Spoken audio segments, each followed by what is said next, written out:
Hello friends, I am CS Abanaz. Welcome to my channel Miraculous Taxes. Since the income tax return filing has started, I am presenting before you all a compilation of 8 videos on ITR filing. Please पूरा video देखिए और यदि कोई doubt आए तो आप comments में पूछ सकते हैं. Let's start.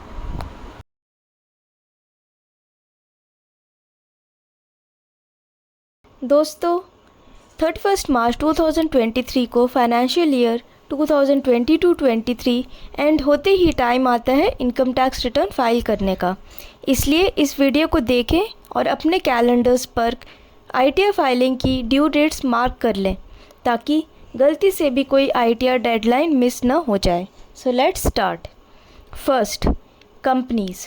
जो भी कंपनीज़ ट्रांसफ़र प्राइसिंग में कवर्ड नहीं है उनकी ड्यू डेट है 31 अक्टूबर 2023. सेकेंड, कंपनीज़ जो ट्रांसफ़र प्राइसिंग में कवर्ड है और जिनको ट्रांसफ़र प्राइसिंग रिपोर्ट सबमिट करनी है उनके लिए ड्यू डेट है 30 नवंबर 2023. थर्ड, कंपनीज़ के अलावा कोई भी पर्सन जिसका ऑडिट हो रहा है उसके लिए ड्यू डेट है 31 अक्टूबर 2023.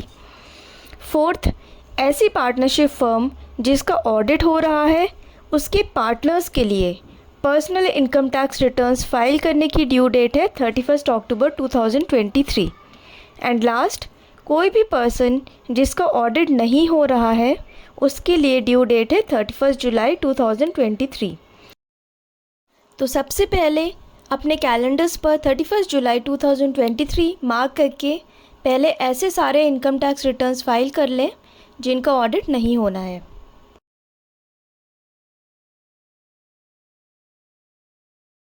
Today I will discuss about some cases where filing of income tax return is required despite of having losses and no profit. Case number 1. Companies के केस में ITR फाइल करना ज़रूरी है चाहे प्रॉफिट हो या loss. Case number 2. Partnership firm और LLP limited liability partnership के केस में ITR फाइल करना ज़रूरी है चाहे पार्टनरशिप को लॉस हुआ हो या profit. Case number 3. University, college और इंस्टीट्यूशंस जो कि साइंटिफिक रिसर्च में इन्वॉल्व्ड हैं और सेक्शन 35 सबसेक्शन 1 क्लॉज 2 और क्लॉज 3 में कवर्ड हैं उनके केस में ITR फाइल करना ज़रूरी है चाहे प्रॉफिट हो या loss. Case number 4. Business trust के केस में ITR फाइल करना ज़रूरी है चाहे प्रॉफिट हो या loss. Case number 5. Section 115 UB में रिफर्ड इन्वेस्टमेंट फंड के केस में ITR फाइल करना ज़रूरी है चाहे प्रॉफिट हो या लॉस. Case number 6. जब आपको कोई करंट ईयर का लॉस कैरी फॉरवर्ड करना हो तब भी ड्यू डेट तक ITR फाइल करना ज़रूरी है, अदरवाइज़ लॉस कैरी फॉरवर्ड नहीं होगा और आपको फ्यूचर इनकम से उसको सेट ऑफ करने का मौका भी नहीं मिलेगा. हाउस प्रॉपर्टी लॉस के केस में ITR ड्यू डेट के बाद भी फाइल किया जा सकता है. आई होप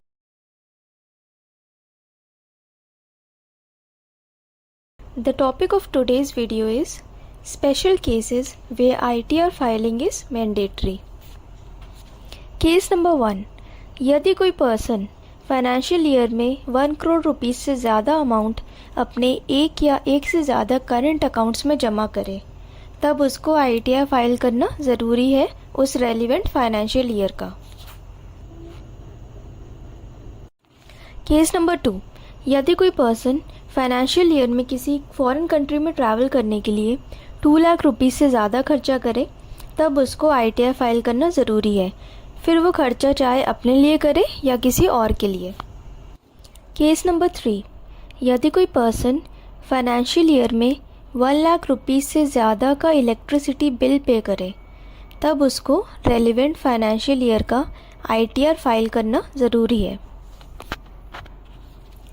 अभी तक हमने जो 3 केसेस डिस्कस किए हैं वो कंपनी या फर्म पर एप्लीकेबल नहीं है और सिर्फ उन्हीं पर्सन्स पर एप्लीकेबल है जो इसके अलावा ITR फाइल करने के लिए लायबल नहीं है किसी भी और सेक्शन के अंडर. Case number 4. ये बिजनेस पर्सन्स के लिए है. यदि किसी बिजनेस का टर्नओवर या सेल्स या ग्रॉस रिसीट्स फाइनेंशियल ईयर में 60 लाख रुपीस से ज़्यादा हो जाए तब ITR फाइल करना ज़रूरी है। केस नंबर 5, ये प्रोफेशनल्स के लिए है। यदि किसी प्रोफेशनल की ग्रॉस रिसीट्स फाइनेंशियल ईयर में 10 लाख रुपीस से ज़्यादा हो जाए तब ITR फाइल करना ज़रूरी है। केस नंबर 6, यदि किसी 60 ईयर्स से कम एज के रेसिडेंट इंडिविजुअल का फाइनेंशियल ईयर में 25,000 रुपीज़ से ज़्यादा टैक्स डिडक्ट या कलेक्ट किया जाए तब ITR फाइल करना ज़रूरी है। केस नंबर 7, यदि किसी 60 ईयर्स या उससे ज़्यादा एज के रेसिडेंट इंडिविजुअल का फाइनेंशियल ईयर में 50,000 रुपीज़ से ज़्यादा टैक्स डिडक्ट या कलेक्ट किया जाए तब ITR फाइल करना ज़रूरी है। केस नंबर 8, यदि कोई पर्सन फाइनेंशियल ईयर में 50 लाख रुपीज़ या उससे ज़्यादा अमाउंट अपने एक से ज़्यादा सेविंग बैंक अकाउंट में जमा करे तब ITR फाइल करना ज़रूरी है।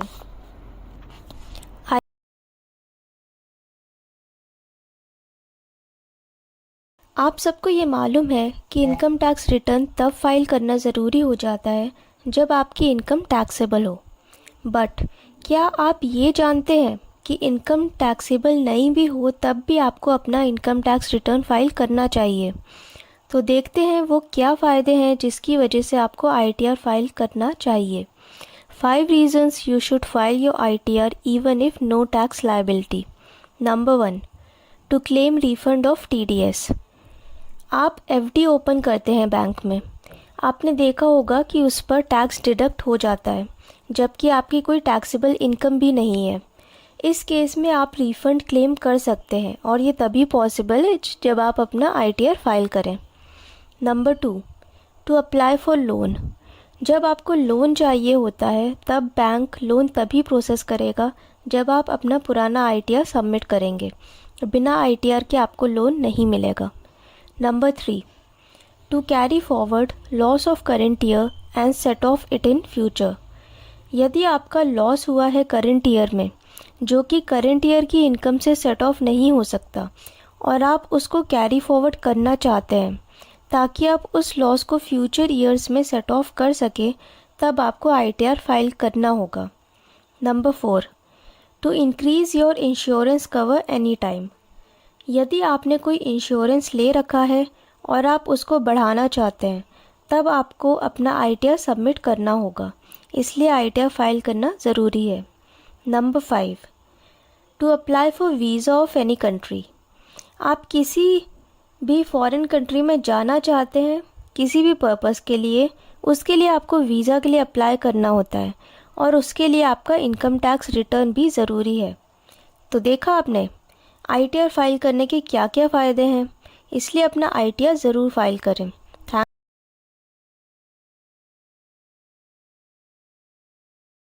यदि आप एक NRI हैं तो इस वीडियो को ध्यान से देखें और पूरा देखें, ये आपके लिए इम्पॉर्टेंट है। When should NRI file income tax return in India?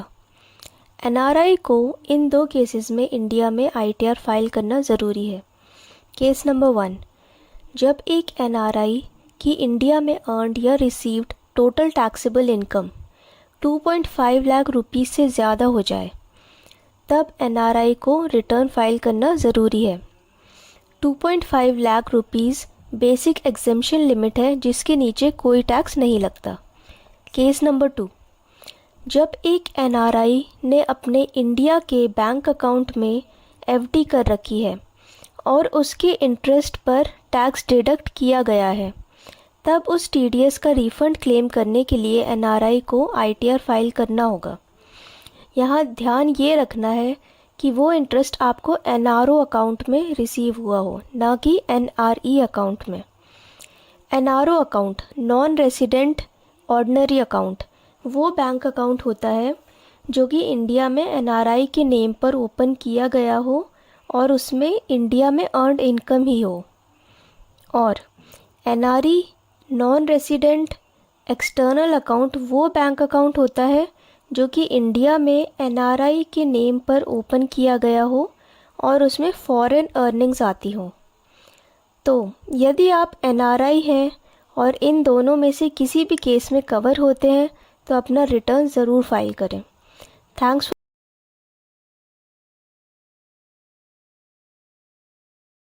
Do you know senior citizens are not required to file income tax return if they satisfy a few conditions. If you don't know, watch this video to know more about it.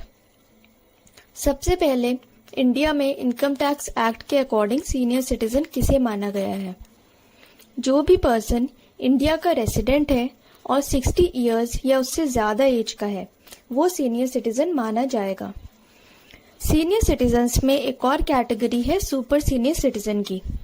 जो भी person India का resident है और 80 years या उससे ज़्यादा as का है वो सुपर सीनियर सिटीजन माना जाएगा। इनकम टैक्स एक्ट ने सीनियर सिटीजन्स को बहुत सारे बेनिफिट्स प्रोवाइड किए हुए हैं ताकि उन पर ज़्यादा टैक्स बर्डन नहीं आए और वो टैक्स कंप्लायंसेस भी टाइमली और इजीली पूरा कर सकें। फाइनेंशियल ईयर 2021-22 में एक बेनिफिट और दिया गया जिसमें 75 इयर्स और उससे ज़्यादा एज के सीनियर सिटीजन्स को आईटीआर फाइल नहीं करना होगा, बट तभी जब वो कुछ कंडीशन सेटिस्फाई करें। तो देखते हैं वो कौन सी कंडीशंस हैं जिनको सेटिस्फाई करने पर सीनियर सिटीजन्स को अपना इनकम टैक्स रिटर्न फाइल करने की ज़रूरत नहीं पड़ेगी। फर्स्ट, सारे सीनियर सिटीजन्स के लिए ये बेनिफिट नहीं है। जो सीनियर सिटीजन 75 इयर्स या प्लस हैं सिर्फ उनको ये बेनिफिट मिलेगा।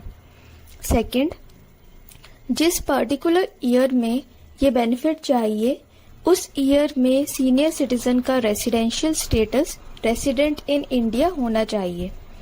थर्ड, सीनियर सिटीजन्स की सिर्फ 2 टाइप की इनकम होनी चाहिए, पेंशन इनकम और इंटरेस्ट इनकम।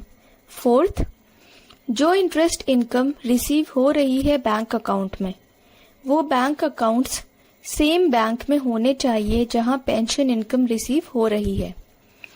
अब क्वेश्चन ये आता है कि इनकम टैक्स रिटर्न तो फाइल नहीं करना होगा सारी कंडीशन सेटिस्फाई करने पर, लेकिन यदि कोई टैक्स लायबिलिटी बन रही है तो क्या टैक्स पे करना होगा या वो भी पे नहीं करना होगा? इसका आंसर है कि टैक्स पे करना होगा और उसकी रिस्पॉन्सिबिलिटी है बैंक की। कंफ्यूज्ड? बैंक कैसे टैक्स पे करेगा? वो बैंक जिसमें कि पेंशन और इंटरेस्ट इनकम रिसीव हुई है सीनियर सिटीजन की टोटल इनकम कंप्यूट करेगा, डिडक्शंस अलाउ करेगा लाइक एटीसी, एटीडी एक्सेट्रा, और फिर रिबेट क्लेम करेगा। जिन केसेस में टैक्स निल है वहां कोई इशू नहीं है और जिन केसेस में कोई टैक्स लायबिलिटी बनेगी बैंक टैक्स डिडक्ट कर लेगा। सिंपल। तो यदि आप सीनियर सिटीजन हैं या फिर आपका कोई क्लाइंट सीनियर सिटीजन है 75 इयर्स या प्लस का, तो इन कंडीशंस को ध्यान रखें और आईटीआर एग्जम्पशन का फायदा उठाएं।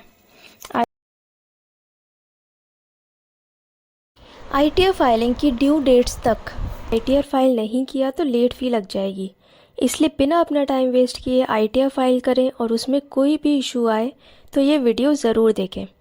तो डिस्कस करते हैं कुछ इश्यूज़ और देखते हैं कि उनको कैसे रिजॉल्व कर सकते हैं। नंबर 1, आप अपने आईटीआर में कोई टीडीएस रिफंड क्लेम करना चाहते हैं, बट जब आप फॉर्म 26 एएस चेक करते हैं तो आप देखते हैं कि टीडीएस का अमाउंट गलत है 26 एएस में। आप फर्दर चेक करते हैं तो आपको ये पता लगता है कि डिडक्टर ने टीडीएस किसी दूसरे पैन में शो कर दिया है और इसलिए वो आपके 26 एएस में रिफ्लेक्ट नहीं हो रहा। इस केस में आप क्या करेंगे?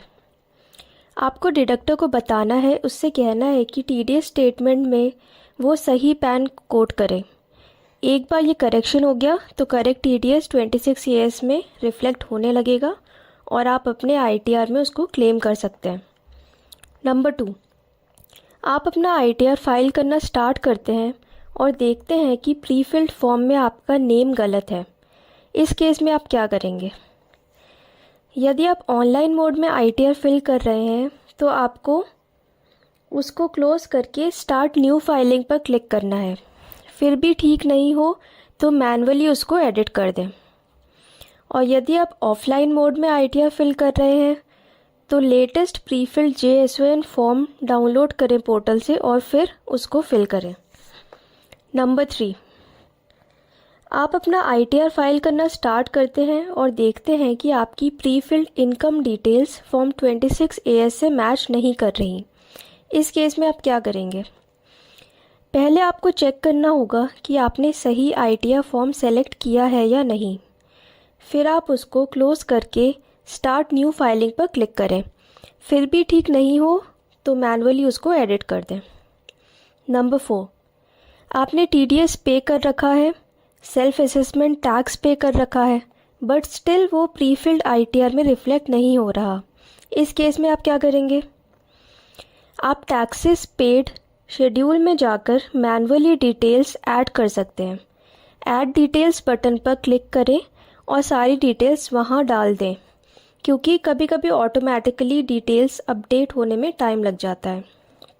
नंबर 5, आप अपना बिजनेस रिटर्न E-वेरीफाई करना चाहते हैं, बट डिजिटल सिग्नेचर अटैच करने के बाद E-वेरिफिकेशन इनिशिएट करते टाइम बार बार कोई एरर आ रहा है। इस केस में आप क्या करेंगे? पहले चेक करें कि आपका डिजिटल सिग्नेचर पोर्टल पर रजिस्टर्ड है या नहीं, और ये भी ध्यान दें कि आपने लेटेस्ट DSC मैनेजमेंट यूटिलिटी को डाउनलोड किया है या नहीं। किया है तो चेक करें कि आपका DSC एक्सपायर तो नहीं हो गया। अगर एक्सपायर हो गया है तो DSC अपडेट करें पोर्टल पर। अब एक इम्पॉर्टेंट पॉइंट, कोई भी इशू आने पर आपके पास ग्रीवेंस रेज करने का ऑप्शन हमेशा रहता है। इसलिए यदि कोई इशू ठीक नहीं हो रहा या प्रॉब्लम क्रिएट कर रहा है बार बार, तो ग्रीवेंस रेज करें पोर्टल पर।